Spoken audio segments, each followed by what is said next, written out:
getting out of your comfort zone.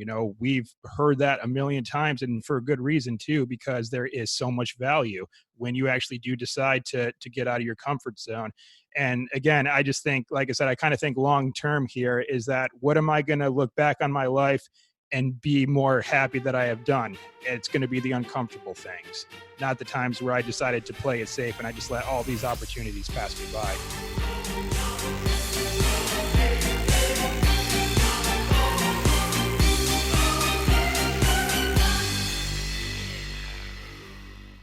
Man of Mastery, episode 40.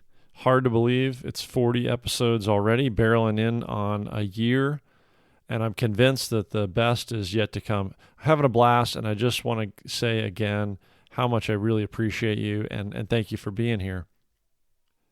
Today I have what I call the real-life Indiana Jones. He is archaeologist Josh Guerrero, who joins us to talk about his passion for international travel and his stories that he shares on his All Around Adventures podcast, where, as he likes to say, he shares amazing tales from afar and the all-important life lessons that go along with international travel.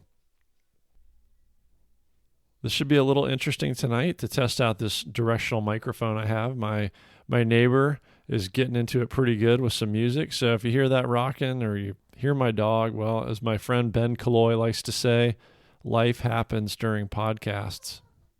Now, as you probably know, this podcast drops weekly on Thursdays, but this week I put out the social media advertisements for episode 40 with a note that this week was going to drop Sunday. So the reason for the delay is to time the episode release with Josh and his big announcement on what he calls his Mission Dual Trek. So this week in episode 40, we talk about Dual Trek, the what it benefits, the mission that he is on, and the adventure that he is undertaking. So before we jump into anything in terms of the episode content or the episode itself, I just want to point you directly to the website to find out more. So you can hit my link at manofmastery.com/040 for episode 40. manofmastery.com/040, and that will get you links to the Dual Trek adventure, the description of what he's heading off to do, and this is a philanthropic benefit that he's got going as part of his adventure. So he is completely self-funding the adventure, and there's also a GoFundMe link there, which has nothing to do with the cost of his trip. He's self-funding the trip to raise awareness for the cause he'll describe on the episode today, and the GoFundMe goes 100% to the cause. So manofmastery.com/040, where you will find links to Operation Dual Trek and the GoFundMe that goes 100% to the veteran cause Josh is supporting. So in terms of today's episode and maybe summary or top 3 that come out of this, well, Operation Dual Trek is absolutely number 1. Again, Josh is endeavoring on a cause to help wounded and other veterans. I'll let him describe it best in his own words, but it needs our support. I'm in. I think I may be one of the first donations to hit the page since I got an early glimpse of it. And if you hear what you like, feel free to reach out to Josh, ask more, or jump on in and help the cause as well. A couple other things from tonight's episode. So one is just international travel and how it grows us. So in line with the theme of growth through sometimes hard or uncomfortable things, getting out of our comfort zone, if you've done much in terms of international travel, and especially if you've done it kind of down and dirty, you know that it grows you and it enriches you in so many ways. As an adult, I would definitely encourage it for children. As children grow into adults, it just adds so much perspective on life, I find, and particularly on happiness, which Josh talks about today in our episode, and about his time in the Gambia in Africa. And then a third, hey, if you ever want to make sure that when you've been invited for dinner and you want to keep an eye out and try to avoid eating sheep's testicles or goat's testicles, Well, Josh gives us a bit of a story about that today as well. Maybe we can learn from his experience in just being generous and saying yes, and maybe that's the right way to go as a guest at dinner, or we can learn from Josh on maybe how to question what's in that beautiful bowl of meat that's getting served up at dinner sometimes. So goats balls, yeah, that's number 3 on today's episode. And so on that pleasant note, let's just get right in and get after it with Josh Guerrero. Josh Guerrero is an archaeologist, philanthropist, veteran of the Marine Corps and Peace Corps, a versatile traveler and adventurer intent on, as he says, making the most of his time on this wonderful planet. A 2-week study abroad in Japan as a young student ignited Josh's love of international travel and a desire to see much, much more of the world. Since then, as he'll tell us, he's done 2 stints as an expatriate in the Gambia, West Africa, for 2 years as a Peace Corps volunteer, and even a year in England as a grad student. Josh is also the creator and host of the All Around Adventure travel blog and podcast, where he shares amazing tales from afar and the all-important life lessons that go along with them. So Josh, welcome to the show. Hey, thanks a lot, Michael. I'm looking forward to our conversation today and sensing a little bit of deja vu because I think we just did this last week, didn't we? You were joining me for the All Around Adventure podcast. So I guess if the listeners enjoy what they hear today, go check out that episode where Michael joins me on my show. I think they'll enjoy it too. Yeah, we definitely share that passion for international travel, and I think the importance and the understanding of how it enriches our lives and helps us grow. So I was honored to be on your podcast. It's always interesting with this format. We recorded that one a week or so ago. We'll see which one airs first. So the timing thing is always kind of crazy. But let's jump right in and talk about how you initially caught that travel bug. I know you grew up in the Detroit area, and there's Canada right across the river. But I think the first time you really went abroad was, as I mentioned, to Japan. Is that right? Yeah, that's correct. And seeing that I'm only from Michigan, I don't really count Canada as an international travel experience. It's just a quick drive right across the bridge and you're there.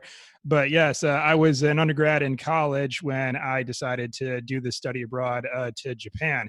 It was for a sociology credit that I didn't actually really need. I just really wanted to go to Japan, and I linked up with the professor. He was actually doing this trip for the first time, so I was going to be part of his beta test group, if you will. And I've always been fascinated by the country. I kind of grew up watching anime. I was a big fan of Dragon Ball Z and all those like Toonami shows on Cartoon Network when I was growing up as a kid. And to some degree, I still kind of am. I'm a little bit of a geek that way. And also I'm a martial artist. So learning a little bit about the samurai and the ninja and hearing a little bit of the history of the country as well really intrigued me. So I knew I had to capitalize on this opportunity. And I just had an absolutely amazing time. It's just the culture, for one, was absolutely amazing. Japanese are very friendly people, very polite. You go to a store, purchase some things. As you're leaving, the cashier will bow to you and you'll return that in kind as well. Everyone's greeted you with a smile. It was really amazing. And just seeing how beautiful the country was. And you're looking at these buildings that are centuries old and still in very pristine condition.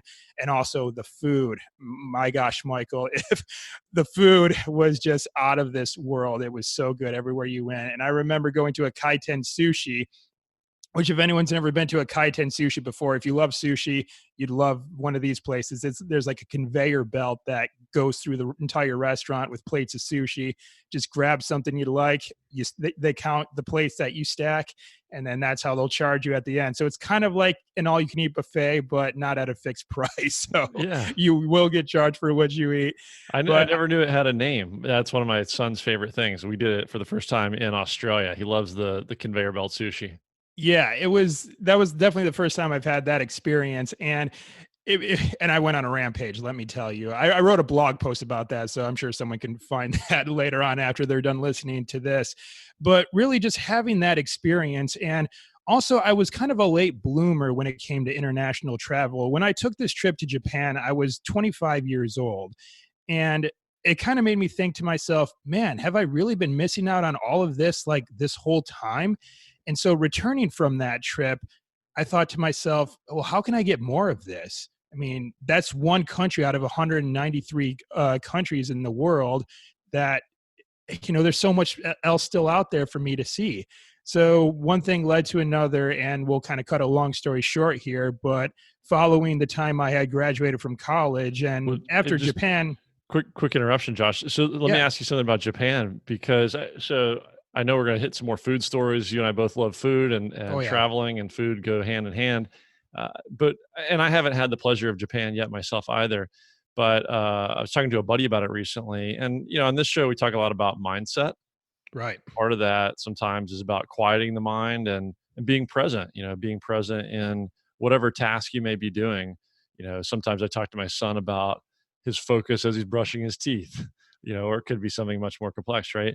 And the buddy I was just talking to about Japan was talking about, that was the one thing that surprised him, was that presence with which everybody went about their task. Whether it was, I just remember an example he gave. If you're walking, you're walking.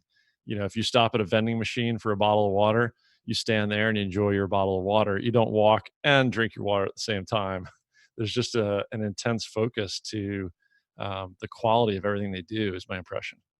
Yeah, I definitely noticed that as well. And I wouldn't say it's necessarily taboo per se, but if you were to go in there as a foreigner or a gaijin, and you were to like walk and eat at the same time, you'll probably get some strange looks as well. Like they probably won't like insult you for it or anything like that, but it's just not something that's really done there. Like you said, it's just, and I also kind of felt like whatever it is that they're pursuing, yes, they do have that intentionality behind it, as if they're seeking like perfection in what it is that they're doing.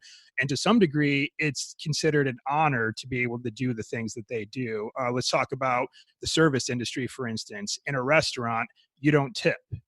And to them, it's an honor to be able to provide you with that service of being, your waiter, your host, your hostess. So yes, a lot of focus indeed, and that was certainly something that I really kind of appreciated, and it kind of created, I guess I'll say, a chill atmosphere because I just felt really at ease everywhere I went in that country. I went to 7 different cities during the 2 weeks that I was there, and typically here in the States, I feel like my guard is up a little bit more in American cities, like especially being in Michigan and growing up near Detroit and things like that. But there is just, I wouldn't say I was totally carefree, but I felt like I could kind of like let my guard down just a little bit. It was just an interesting vibe about the place. That's really interesting. Yeah, intentionality sounds like a really good word for it. And along with mindset, I think one of the things I think about is productivity, whether it's my work life, my personal life, finding time for all the things we want to do. And I think this idea we had for a while in American culture of multitasking has really been dispelled, and intentionality is a great way to think about it. So I love that. Yeah, I wouldn't. I'd say that multitasking is a myth. You're only shifting your focus. Like if you are, like, let's say, texting and driving, if you're going down and you're texting, you just shifted your focus away from the road where it should be to what it is that you're trying to type or what it is that you're trying to read. So you can't really multitask. You just shift your focus. And I think in this day and age, it's kind of a little bit difficult to do that, isn't it? Because I say we have a lot of clutter in our lives, not only with just what we have to do on the regular, like you're a father, you got your fatherly duties, you got your duties as a husband, you got your brand that you're trying to build. And in my case, I also have a full-time job as an archaeologist that I do. And we continue to add a lot of clutter in our life with this. Now I'm holding this up as if like the listeners can see what I'm doing, but I'm holding up my smartphone. Like this is, it could be a very powerful tool. You and I got connected this way, but it could also be the devil. And, and there's a lot of things that could lead to a downward spiral in our lives with this thing too. So you can build an empire with this thing, or you can let it drive you into deep despair. It's kind of up to you how you do that. So going back to what we talked about, intentionality is being intentional with what we let into our lives and also up here into our brains as well. So for sure. Yeah, well said. Well, I shifted your gears back to Japan. I think you were going to segue into coming back from Japan and the bug that left you with and how you pursued it next. Yeah, because when I got back from Japan, I was maybe about a semester away from graduating. And I was actually an elementary education major, believe it or not. And by the time I had graduated, the education system in Michigan was just in really, really bad shape. They were closing down schools, they were letting go of teachers left and right. So they had a lot more licensed teachers in the state than they had jobs for everybody. So at that point, I kind of had to make a decision. I was thinking to myself, well, what am I supposed to do now? I mean, if I can't find a job, am I just going to be unemployed with, just not having anything to do? So cutting a long story short, yet again, because I could talk about this for a good while, but I decided to choose Peace Corps because Peace Corps actually has education sectors in different countries around the world. And so I'm thinking, well, I just so happen to now have skills in that. So I applied and I received an invitation letter to the Gambia. And looking at that letter, and I don't know if I'm allowed to swear on this Go for podcast, it. but I said, where the fuck is the Gambia? Because I had never heard of the country before. So I went online, went to the good old Google, and I typed it in. Turns out it's the smallest country on the entire African continent. It's maybe about half the size of New Jersey, so pretty tiny country. And I thought to myself, do I really want to go there of all places? I mean, I never even heard of it. I don't even know like what's there. But the thing is that I felt like I had to capitalize on the opportunity because the way that Peace Corps invited me to go was very formal. They FedExed me this like big giant blue envelope with an actual typed out letter and everything with all the details and all kinds of other like supporting documents. So I'm thinking to myself, okay, if I turn this down, I don't think they're going to go through the trouble to send me another fancy schmancy, envelope like this again. And I knew I was committed to going. And of course, I had this adventurous spirit that I just cultivated from Japan. So I maybe pondered on it for a day, and then I emailed them in the instructions based on the instructions that they sent me, and then yeah, a few months later, yeah, I was on a plane to West Africa Oh man, to that's go live there for incredible. 2 years. Yeah, and I know some of what you and I talked about on my visit on your podcast was about things being uncomfortable, and there's a lot of that opportunity in traveling, and just the idea of a travel destination that you don't really know much about can be very uncomfortable sometimes. And I really applaud that you just rolled the dice and did it. I can think of a couple quick examples where I missed those opportunities. I remember being a kid and my mom had an opportunity where she went to Mexico for a visit and my brother went along, and I decided to stay behind because I was on track for a perfect school attendance record that year, and we're talking like, I don't know, 8th grade or something. And not to say school's not important, but in hindsight, man, international travel was probably a lot more interesting and educational than a couple days of school. Or I even had a chance as a young adult. I had a job opportunity to get rotated to an assignment in Germany. And at the time, I had just zero interest in Germany, and I know I had some real sort of stereotypes of what working in Europe might look like versus other places in the world, and I turned it down. And in hindsight, there's a lot that I have not been to Germany yet, and there's a lot that interests me about going to see that I would have had a chance to explore by living there for a while. So I think it's awesome that even as a young guy, you just said the Gambia. Don't know. Let's do it. Yeah, definitely. And of course, yeah, those uncomfortable situations, they may be awful in the moment, depending on, what they are. But looking at them in hindsight later on, you can't help but just like look back and laugh just a little bit. And also, those are the types of stories that you're going to want to like pass on throughout the years and talk about. Because like going back to the example that you just said, if by the way, did you say that you ended up going down to Mexico or you stayed in school I to get did the not. attendance? I stayed in school. Okay, because I bet like if you did go to Mexico, we'll just say that's going to probably be a story that you're going to want to tell people down the line, not necessarily like, yeah, I had perfect attendance in school. So Right. I not can't to even remember insult what you, man, but exact. No, it's worthy of it. I can't even remember what grade it was. I couldn't pull out a certificate or an award or anything that came out of that. But yeah, I mean, a lot of travel, and you talk about it, is about making memories. Yeah, definitely. And especially if you have like those uncomfortable situations and those misadventures, like I said, those are the ones that you kind of do reflect and look back on with, a little bit of nostalgia, right? Because it's not like the moments where everything was sunshine and rainbows that you're going to want to tell people. It's like those awful times, like, oh my God, this like one time I freaking had Giardia so bad. I slept like the entire night on my pit latrine. And I'll probably explain that a little bit more in depth as we go here. But it's just, yeah, those memories, I think, and I'm kind of looking ahead a little bit when I'm, let's say, pretty much towards the end of my life. I'm on my deathbed and I'm back and looking at it all. I want to be able to look back on everything and say, my God, it was one hell of a ride. Not the and I don't want to think about, man, I really wish I didn't play it so safe. What if I had done this? What if I had done that? What if I traveled to that place? Or even on like smaller scale items too. What if I asked my boss for that promotion? What if I went to go talk to that girl in the coffee shop that I thought was beautiful and I wanted to meet her?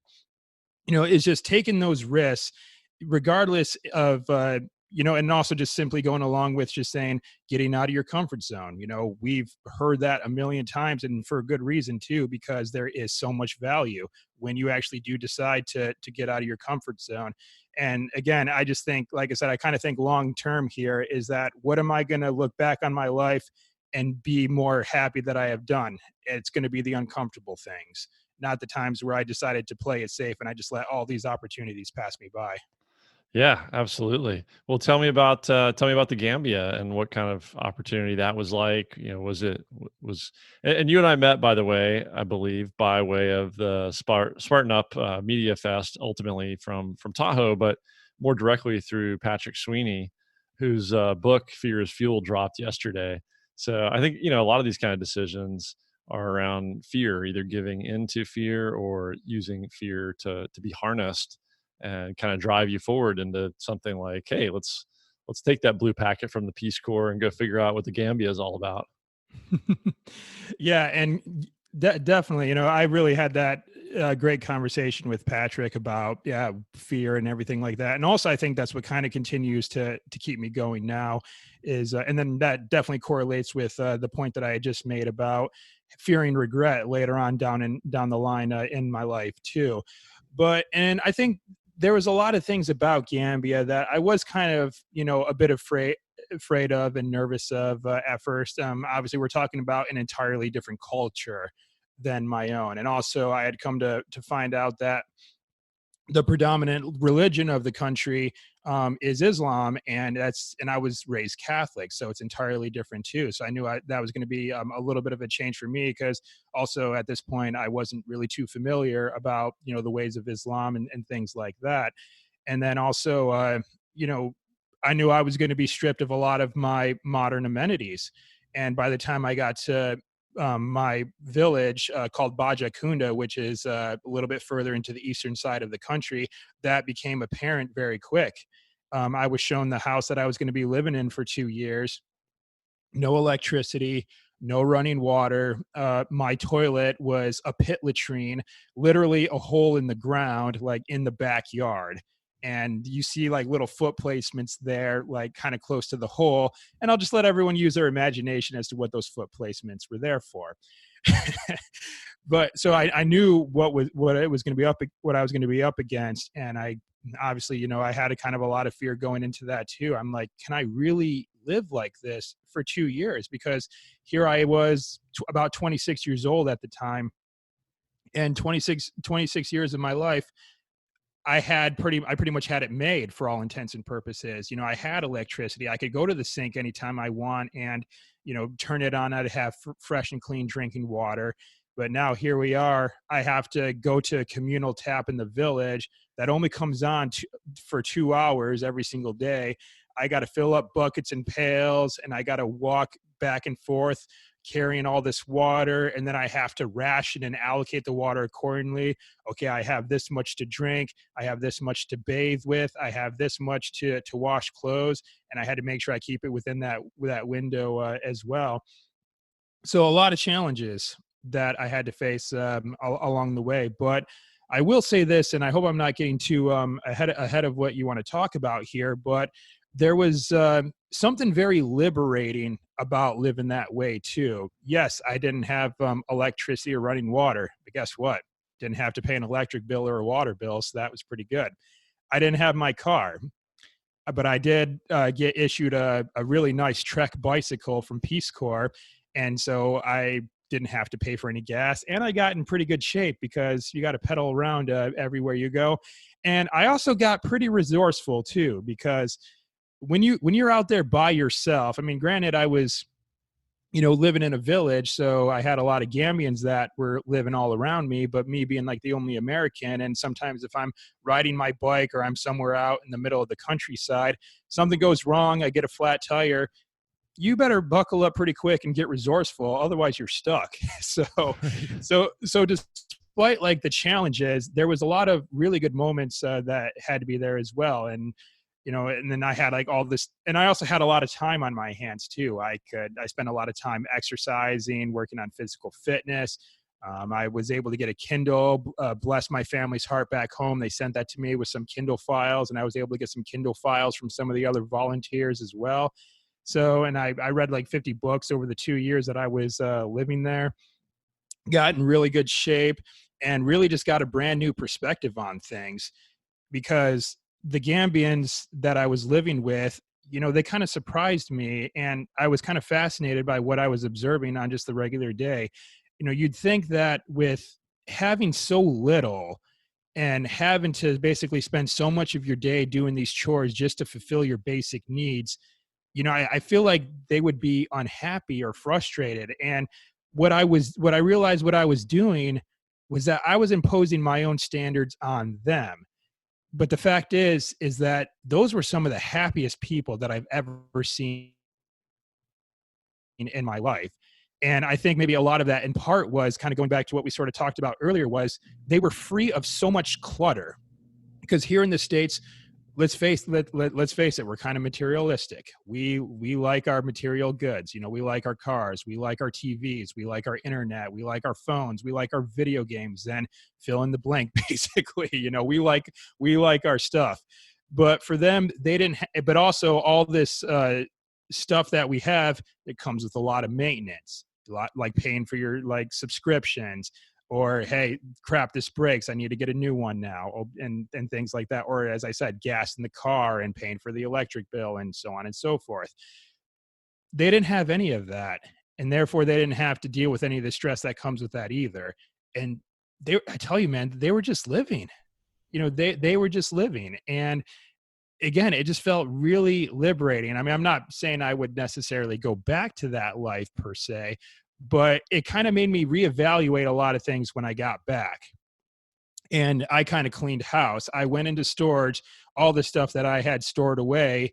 And I'm thinking, okay, when did I get this thing? Like, was this a gift to me? Did I buy this? I don't remember buying this. Why do I have this? And so I took a lot of trips to Goodwill. I was donating clothes and all kinds of other stuff. And even now, if I ever have a Peace Corps volunteer ask me, what should I do with my stuff? Should I store it? Should I like give it to my parents? I'm like, well, if you haven't used it, get rid of it. Or I basically say, think about getting rid of it, because when you come back, you're probably not going to want to have to deal with any of that stuff anymore. Right.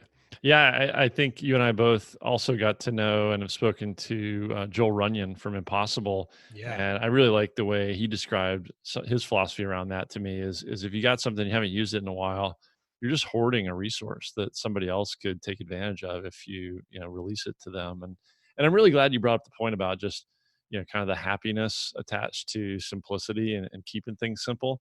Certainly, we have a lot of things here that make life more comfortable, but they don't necessarily make life more happy.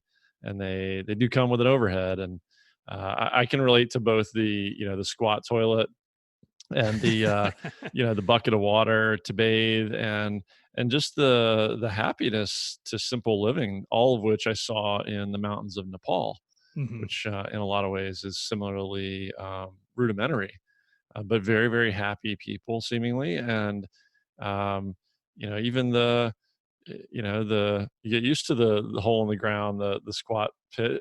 The only thing is, I've met a couple people that make the mistake at nighttime of walking in the wrong side of the building and fall in the pit. That's not so good. But yeah, it's amazing how adaptable people are and can just find happiness. We don't need all this, kind of stuff to make us happy. It's about the, kind of how you spend your time, as you said, and the quality of the people you spend it with. So, tell me a little bit more about that, or maybe in terms of how that time in Gambia took you from there to, was it the Marine Corps after that? No, actually, my time in the Marine Corps came well before this. We're talking just post high school is when I decided to join the Marine Corps. And like I'm talking, no joke, 3 weeks after I walked across the stage at high school graduation, I was on a plane to San Diego to get my ass kicked for 3 months Okay. And did that at take boot camp. you overseas?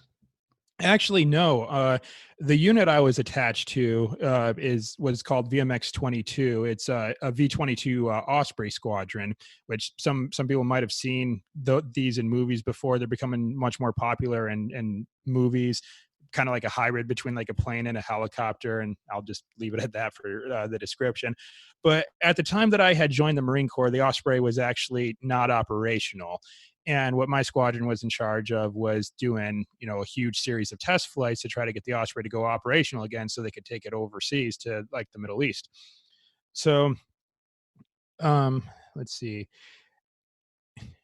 And I think it was during that time in the Marine Corps when I really kind of gotten a pretty good foothold on like the rest of my life. I think it was a lot of foundational things that I had picked up during my time there that even to this day I still recall upon. And I think a lot of like the principles, and I think just certain character traits as well, like discipline, perseverance, and really just being, I guess I'll just say for all intents and purposes, pretty gritty, both mentally and physically, is really kind of served me well in a lot of other areas of my life, especially. And I think it sort of softened the blow with a lot of the challenges that I was sort of describing about being in Gambia, because when you spend 3 months as an 18-year-old getting screamed in the face by really hardcore drill instructors, there's very little that can phase you beyond that point. So That sounds like it would put life in perspective. Okay, I didn't realize the kind of the sequencing there. I was curious because I've read a few books by a guy named Eric Greitens, I think is how you say his last name, mm, who is encountered some controversy. Was after his military career a political star, and then became governor, and there's some baggage there. But he before the military, if he wasn't in the Peace Corps, I think he was doing similar things. He got real creative about finding ways to travel as a younger guy, finding things like photographic scholarships through different agencies and educational paths where he could get paid as a photographer to go overseas and take pictures, and ran into a lot of humanitarian situations that actually were what led him after that into a career in the military and a mm. desire to try to go protect people who didn't otherwise have somebody that could protect them from some bad stuff. So it's interesting what drives each person kind of along their life path, and particularly around travel, whether it sort of leads you into something or it's something that you've been led into. um, I guess really the key is getting started. And one of the things you and I talked about, and I think you talk about in terms of your blog and your podcast, is really that first step. Some of the common objections or excuses on why people don't travel internationally, but particularly Americans, right? It's a big continent, it's a big country. So, what would you say about that? What are some of the common things that keep people from traveling, and what do you say to those? How do you address them? Well, I'd say there's a lot of answers to that question, but I think I'll kind of just focus on the two, I guess I'll say, common denominators that I tend to come across the most, and they both start with F, and that is fear and finances. Now, I'll start on the financial side first. A lot of people think they simply just can't afford to travel. Well, that's there's, I wouldn't say that's an unreasonable thing to say too, because, obviously travel costs money, and, depending on what you do, it can get, pretty costly, like no doubt. And I'm not going to say I'm a little bit of a budget traveler. I wouldn't say that's necessarily my area of expertise. There's other bloggers and podcasters out there that are much more skilled in the art of budget travel than I am. But overall, though, I think one thing that holds a lot of people back financially, and a lot of them don't even realize this, that they have a lot of subscriptions. And what I mean by that is not just subscriptions with just, like, let's say things like Netflix and streaming services, even though that does play a part of it, but just in kind of like their everyday day to day. Let's talk about people who like to go to Starbucks first thing in the morning. That's a subscription right there, because that $3 that you spend on your triple mocha frappuccino with, a couple shots of espresso. I don't really know what's at Starbucks. I don't really go there hardly, like, at all, but that stuff adds up after a while and they don't realize it. Or going out to lunch multiple times a week rather than taking your own lunch to work. That stuff adds up over time as well. And I've caught myself in this own trap too, where I'd say, oh, I shouldn't go to Orlando this weekend because I really can't afford it. But then I go and check my Capital One transactions. I'm like, well, come on, Josh, you went out to eat to lunch like 3 times this week. Okay, that's $30 down the drain that you could have used for gas to get you to Orlando, but you chose to do this instead. So, and then also on top of that, people got their cable bills, and now we got a gazillion and one streaming services that they're subscribed to. It's like, oh, well, we got Netflix. Oh, Disney Plus just came out. I want to watch The Mandalorian, so let me get that too. And, there's a lot of other things that they're subscribed to. But it's just, usually it's those little things that really add up. And that's, and I've also heard this described as a leaky pipe. You got water flowing through a pipe, and let's say that the water is your financial, your income, your revenue stream, if you will. And then people poke a lot of holes in that pipe with a lot of these small things. So I think it really kind of becomes down to just being deliberate and intentional with your spending. Like, maybe you can say, reduce going out to eat for lunch once a week and then brown bagging it for the rest of the week. Or maybe I tend to fare more towards watching these Netflix series than these other streaming services, so let me just go ahead and cancel those. And I've even changed, like, mobile plans as well, because I found out, hey, this other mobile plan will still give me the same amount of coverage, but will have $20 less in the monthly fees. So it's kind of just really tightening up those small things, I think, is how a lot of people can address finances. And if we want to talk about a little bit of budget travel, is just, I always utilize the KISS rule, and that is keep it simple, stupid. And sometimes a lot of people think they need to go all out whenever they travel. It's like, let me throw down for the resort in this city or that city or what have you. So, and I'm now that I'm in my 30s, I'm kind of past that whole backpacking hostel stage. Let's just let all of us, like all 16 of us, camp out in a single room. I usually like to get at least like the private room, but maybe still share the bathroom with everyone else. That's fine. But a lot of times those are really, really just simple and affordable options. If you really wanted to rough it like that, you could pay maybe like about $20 a night US for, a hostel room somewhere. And then also is just, there's a lot of like other like experiences out there that you can do for free. Sometimes just simply just walking around exploring the city is not going to cost you anything either.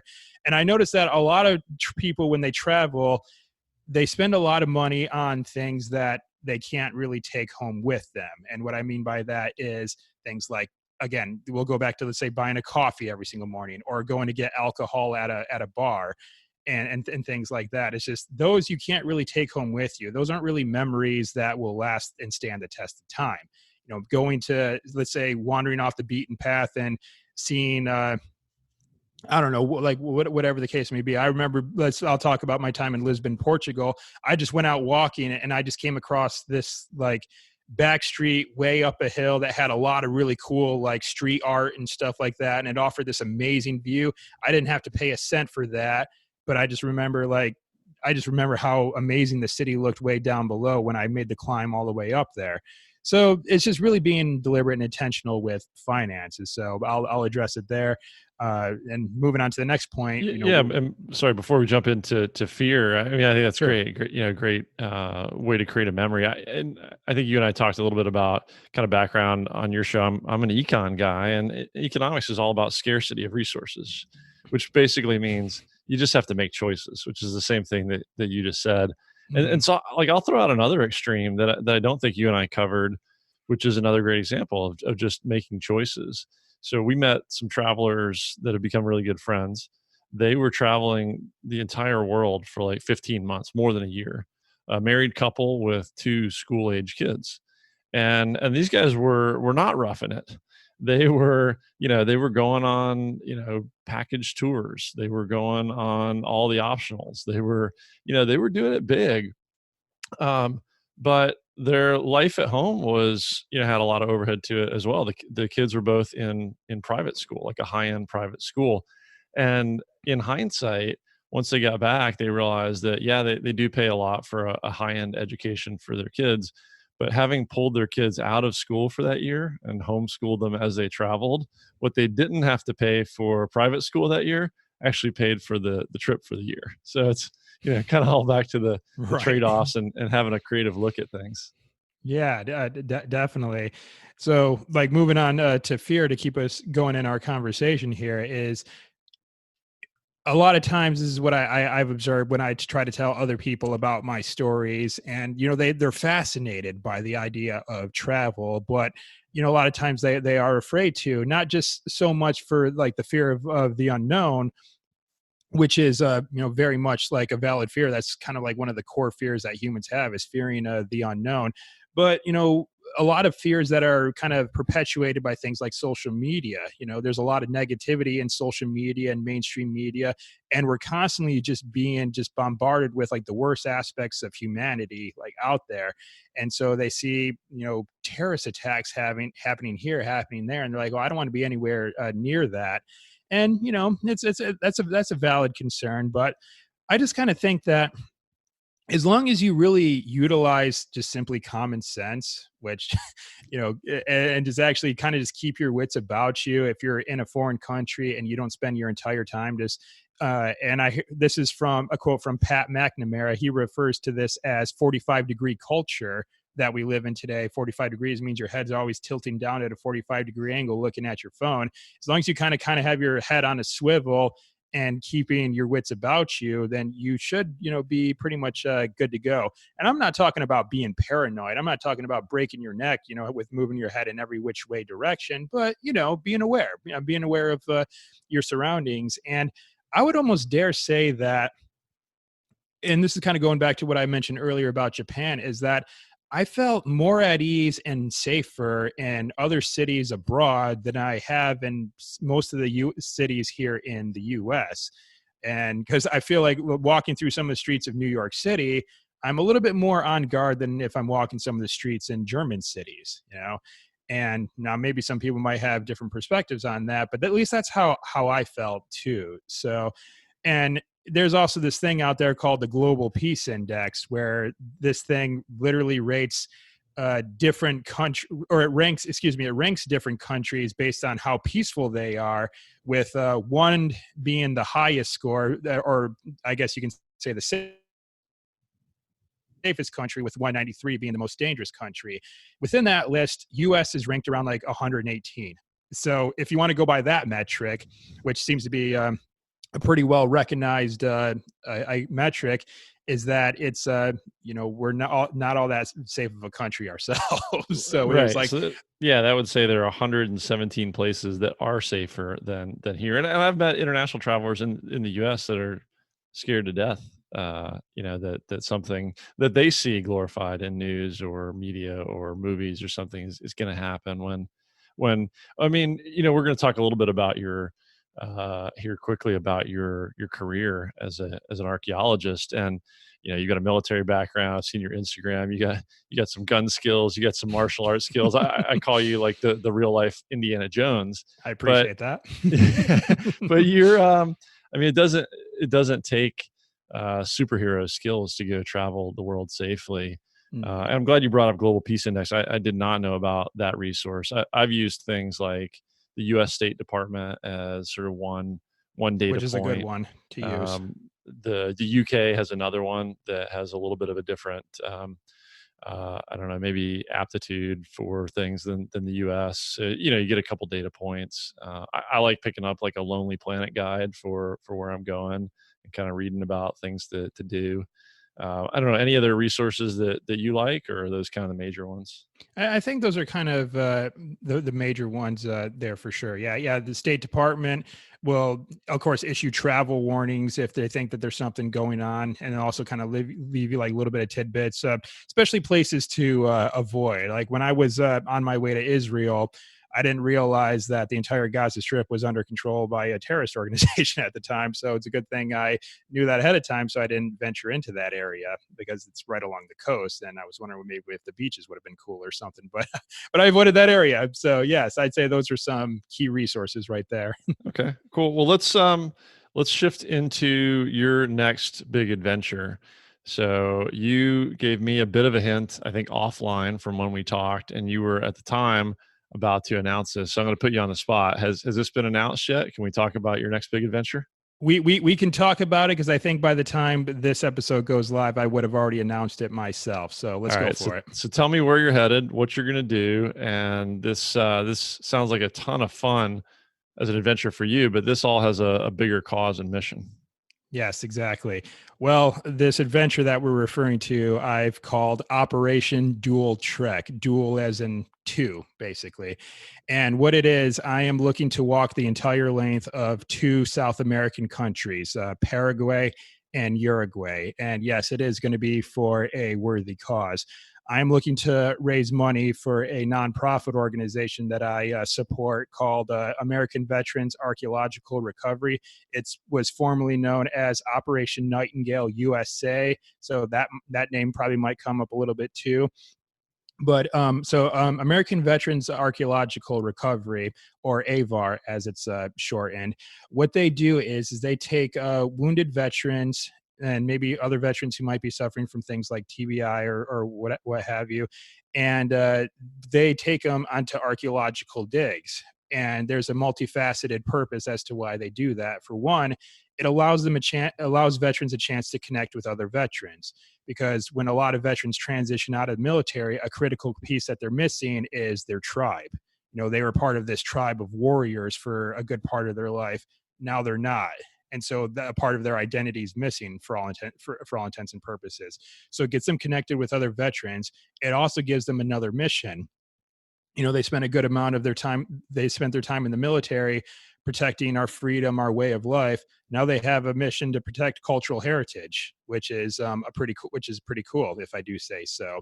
And also, this isn't really like a vacation per se. I mean, it can feel vacation like, especially with the travel aspect, which I'll get to in a second, but it's more or less like a program. Like there's certain things that the people within AVAR try to do to set their participants up for success. Who knows? Maybe having this experience, maybe those who participate may think archaeology might be something they want to pursue as a career. Okay, well, here's some next steps that you can follow. Here's some people you can talk to. Hey, feel free to list this as a reference, if you'd like, and or if they want to pursue something else. Okay, great. Well, let's see what we can do to get you on the track. So it's basically they try to set it up to where they don't return from this event just to the same position that they were. If they're there, if they come out on the digs, we want to set them up for some success moving forward, because obviously they got a long life ahead of them just within like the length of time that they're there at the dig site. And the CEO and founder of this organization, Stephen Humphreys, he's a former Air Force captain, good friend of mine, and he kind of gave me a little bit of a leg up in my own archaeology career, because I met him in England. He was there studying at the same time I was, and he set it up to where I can come out on a dig that he was leading. And that gave me some very necessary field experience, and also allowed me to create that connection. And so and that kind of served me well as I returned from my grad school experience, because I studied archaeology in the UK. I don't know if we mentioned that yet. And once I came back here, it helped me, get my career rolling here. So I definitely an organization that I really trust. And the way that this is going to be set up is we have a GoFundMe page for this, and basically it's set up to where all donations that come in, they go straight to the organization. I will see none of this money. I'm actually going to be self-financing the entire cost of this expedition.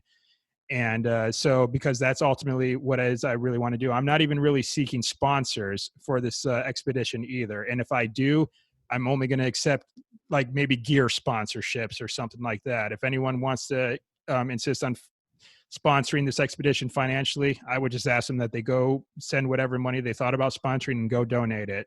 Because, you know, it's just when I think about a lot of things that are happening within the veteran community, where they say 22 veterans a day commit suicide. I'm not sure how accurate that number is today. I know that was kind of an arbitrary number that was set a few years ago that kind of stuck. It could be more than that. It could be less. I certainly hope that it's less. But let's just say, for the sake of discussion, it's 22. That's 22 lives that could have added some value in this world. 22 lives that could have been leaders of a community, leaders of a family, you know, maybe leaders of a business that could thrive and go out and serve others, or maybe valuable employees in a job somewhere. And so when I just think about that, man, it's just heartbreaking, you know, just the value that veterans can bring to this world, because they've done like veterans have already done amazing things, you know, because talking about, like, I know I only briefly talked about boot camp, but you know, it really takes something special to pull through boot camp, and that's an amazing thing to achieve, just to get through that alone. And maybe that's I'd also say that's another big reason why I want to do this expedition, because I've never done a through hike before. I mean, I've done other cool challenges. You know, I've done Spartan races and other obstacle course races. I've cycled long distances before. I did MMA fighting, fought in the cage and won, and things like that. I ran a marathon, but I've never done something like this before. So to some degree, I'm wondering, can I do it? Am I capable of it? And I believe that I am. And I think part of this journey and part of the story that I want to tell is I kind of want to, maybe showcase and maybe remind, I guess I'll say, the veteran community and well, not just the veteran community, but just us as in humans in general, is that we are capable of doing amazing things. Like if you're in like the city somewhere, look at those skyscrapers. We built those. Look at some of these ancient wonders out there, the Great Pyramids of Giza and things like that. We freaking built those. There is so many amazing things that we are capable of doing as humans. And so that's kind of what I think I just really want to try to showcase. And that's the point I really want to drive home with this expedition. And also remind veterans of as well, is that you all are capable of doing amazing things, because you already have done amazing things.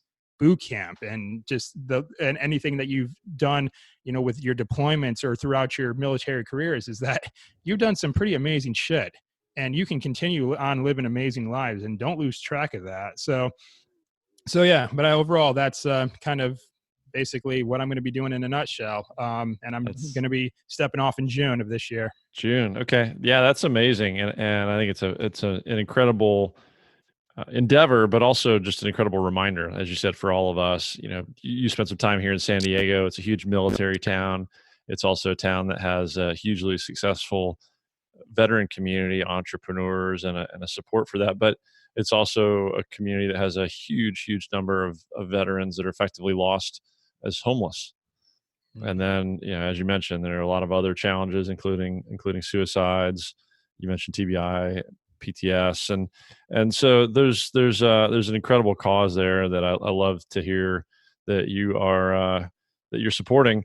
And there are a lot of people who kind of travel and work and live on the nonprofit dime, if you will. I think even some of the big organizations that are fairly lean still consume 10% of donations to run the company. So you are doing something where 100% of the GoFundMe is going to go to this cause. It ties back to your career as an archaeologist. I love that it's It's creating a tribe again. It's providing a mission for the group of guys, and I know you're going to be able to do it, man. I think you've told me it's 1,000 miles or so, Yep. and I know you're going to do it because you've got an incredible purpose behind this. You just described your why, and your passion comes through about this cause that you're going to help. So I know that's the fuel that's going to get you through this thing. And I will get the details from you on the GoFundMe so we can put that in the show notes for this episode on the website and Awesome. with the Appreciate that. podcast. And honored to help spread the word on that cause. What else should listeners know about finding you and your podcast, your website, your travel blog? Yeah, absolutely. So my website is allaroundadventure.com. And you could listen to the podcast there if you'd like, or you can also find it on iTunes, Spotify, Stitcher, all those major podcasting platforms. You can find it there as well.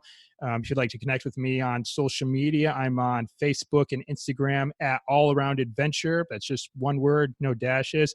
I'm on Twitter at All Around Advent. Couldn't quite fit the URE because Twitter doesn't allow for very long usernames there, but you can find me over there, All Around Advent.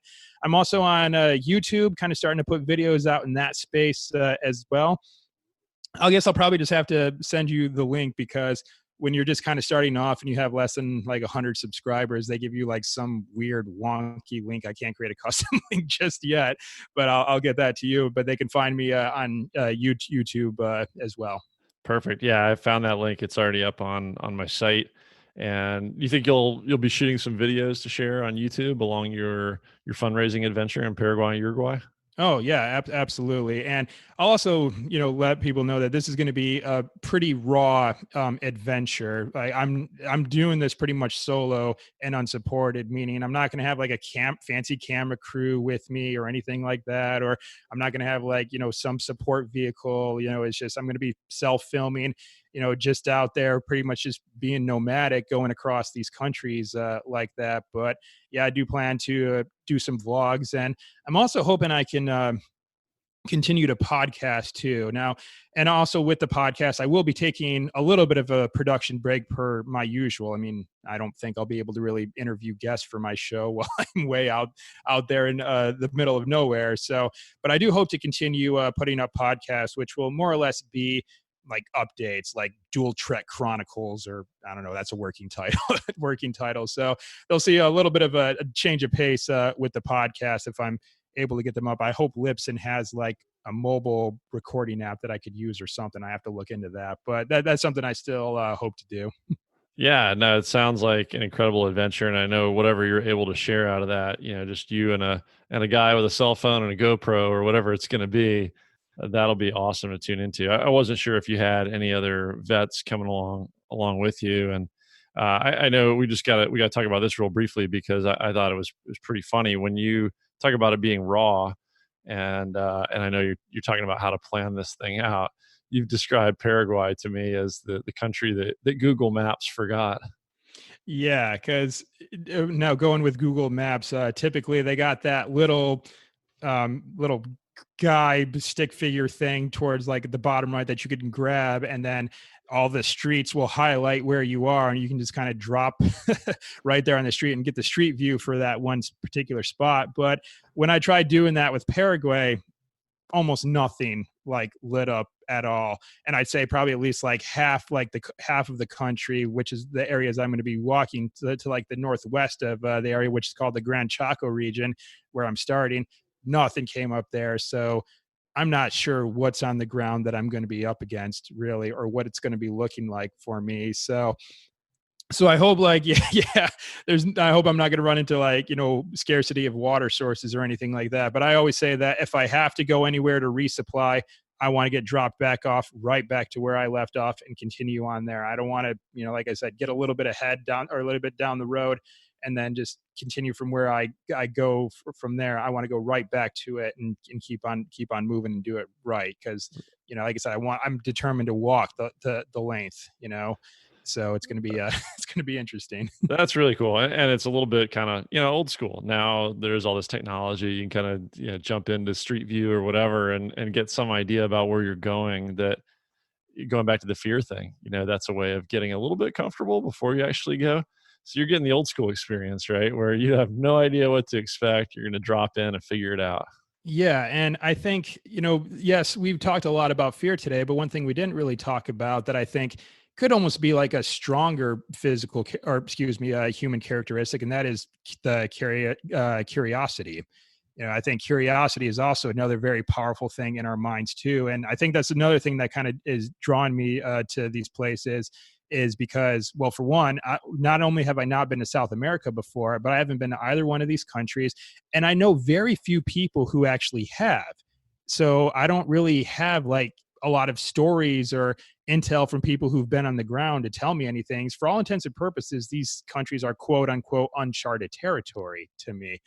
So, but I think curiosity has always driven us as humans. If you want to go all the way back to our ancient ancestors, who saw the sunset over a hill and was wondering what's beyond that hill, so they decided to walk over there and take a look, or those who saw this massive body of water in front of them and trying to put together some sort of contraption that could float so they could go see what's beyond the horizon, or even just, if you want to get a little bit more recently, what the hell's on the moon? So let's see if we can build something that could take us to space. So I think, curiosity is a very huge driving factor that I think all of us human beings have. And I'm sure you could probably even got pretty excited when you planned your, backpacking trip around the world and was looking at the map and just thinking about, okay, where should I go? I mean, what's out there, right? I think it's just something that we all have as humans. And I think that's what also makes this trip pretty exciting, even if there's a lot of unknowns to it as well. Yeah, I can definitely agree with that. That curiosity is something that probably fuels the desire for travel. Mm-hmm. But likewise, I think travel, it perpetuates that curiosity and starts to develop it, which as you found from your first 2 weeks abroad in Japan, has spawned into a whole passion and indeed sort of a career, as well as the endeavor, and now the philanthropic cause that you've got. So incredible story. Why don't we wrap up with a couple of quick ones? These are tough questions to ever pick a favorite, but I'm going to ask you for a couple favorites. We'll go rapid here and use this to maybe close out with some ideas to hopefully excite some other people about going to new places and trying new things. So, favorite place you've traveled to, Josh? Well, I probably would go back to Japan, but I would also say Japan could potentially be tied with Morocco. Like I loved visiting Morocco. I got to visit some of the souks in cities like Marrakesh and Fez. I did some trekking in the Atlas Mountains, and I went out to the Sahara Desert and rode camels for a few days. And I'll tell you what, man, when you're out in the middle of the desert, the night sky is just, it's unbelievable, where you have no light pollution. And when I went out there, it was a full moon, and it might as well just been daytime because that full moon was so bright because nothing was, inhibiting its light whatsoever. So I'd say those two countries are tied. Awesome. Okay, Morocco has definitely been on my list. So great to hear that reinforced. I want to go see that. And yeah, I can think of a time I was camping pretty remotely. It's the first, maybe the only time that I was able to see so many stars that I could actually see the Milky Way belt, Oh yeah. which I think a lot of people, in a modern city with light pollution have never seen. Okay, favorite person you've met through travel? Okay, that's an easy one. My baby host sister Okay, that I had in the Gambia, her name was Isa too. She was born about 3 months after I had arrived, and I'm telling you, man, it was just. She's also probably I think what I was able to do for her was probably my greatest accomplishment. I'll try not to keep the story too long, but basically, the Gambia is a hotspot for malaria. And I noticed that my host family's house didn't have mosquito nets. So I talked to my host father And I told him a little bit about malaria. Now, typically for many Gambians, malaria is almost kind of like, to them, it's like a catch-all term for if you're sick in general. If you got a cough, you got the regular flu, you got malaria. That's kind of how they view it. But when I tried to explain to him that it was its own distinct disease and that it was the mosquitoes that spread it, he kind of looked at me with like this weird like shock in his face, like I just blew his mind. And so then he took the initiative and he got a mosquito net for every single bed in the house. And for Isa too, he got her this like kind of mosquito net that was sort of shaped like a crock pot lid. So they just lay her in her crib and then they just cover her with this like crock pot lid mosquito net. And I tell you, man, that just warmed my heart. So it's just, whenever I really think of my time in Peace Corps, she's one of the first people that come to mind. So don't know if she'll remember her big brother, but I'm definitely not going to forget her. That's so cool that you had that connection and in a way that you made a difference in a number of lives. Okay, and food we talked about. You and I both love to eat, and there's all kinds of fun stuff you can try when you're traveling to different places. And I think you've told me you kind of have a philosophy of just saying, yeah, let me give it a try. What's the most interesting food that you've tried around the world? All right. Let's see. I can name three because I actually did a blog post on this. Okay. When I was in London, I went to this exotic food place. I had mealworms, pan-fried crickets, chocolate covered locusts for dessert. That was pretty interesting. So I just had like a bug smorgasbord that I tried there. When I was in Gambia, I ate a bush rat. One of the students at my school, this was during a weekend campfire for the scout program that I was helping to coordinate. He brought me and another teacher this big giant rat that he had dangling by its tail. And I told him to get rid of it. And he's like, oh, no, Mr. We'll eat it. And I'm like, what? No, get rid of it. But then the teacher says, oh, no, these rats they're edible. We can eat them. It's fine. So at that point, I was just kind of intrigued. I'm like, oh, okay, well, we'll bring me a piece, when you're done cooking it. So they brought me the front leg of this giant rat. Turned out what this student had done is he literally took a bucket of water and literally flushed this thing out of its hole. Just poured all the water in the hole. When the rat came out, snatched it up, killed it with his bare hands, and then made us breakfast. And then the third one, and I kind of ate this unknowingly, but it was ram testicle. And we had Tabaski, which is a Muslim holiday and then when we had this ram in the backyard for a few days. They slaughtered it and they removed the ram's testicles. And my little host brother carried them away in a bowl, and I lost track of them from there. And then it wasn't until after we had our feast that night where I thought to myself, wait a second, where'd those testicles go that my little host brother carried away?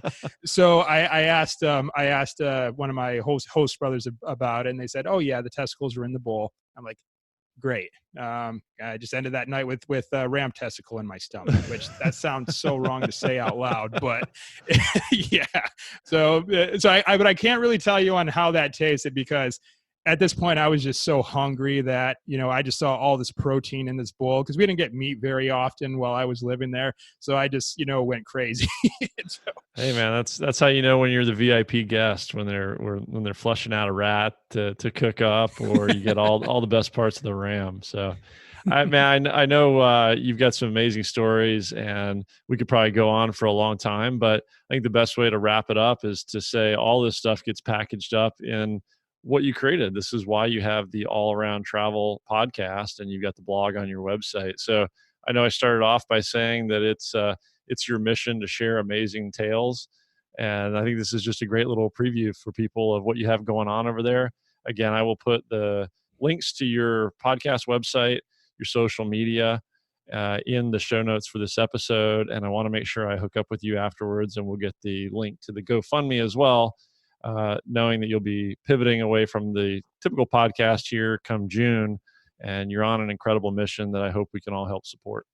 All right. Well, I appreciate you having me on today, man. And I appreciate you allowing me to share my story and tell a little bit about what I got coming up. And, this definitely was a great conversation. I will encourage the listeners that, again, if they want like a prelude or a prequel, depending on how the episodes come out, you yourself, Michael, was a guest on my show. We had a great conversation over there. So do go check that one out as well.